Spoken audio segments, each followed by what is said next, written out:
سپیلنی لوګي کول څنګه دی دا د هندوانو رسم دی که د ماشو د وجلو دپاره یې کوي په کور کې څوک نو سپیلني لوګي دا سترګې نه ترخوي لکه د غز د لرګي غز لرګي او څانګې چې سوځوی که نه هم لوګي خوږي او د سپیلني خوږي او که د نظر ماتې په غرض نو دا د هندوانو رواج دی دا خلک یې چې کوي دا سپیلني خلقو ته داسې ده دا هندوان کوي هندوان ډېر وهمي قوم دی نو هغوی د بد نظر نه یریږي ډېر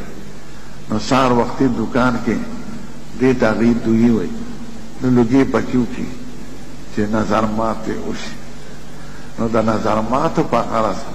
دا وهمي خبرې دي دا زړې ښځې چې کوي یا دا خلک لوګي کوي دا د هندوانو رواج دی پام کوه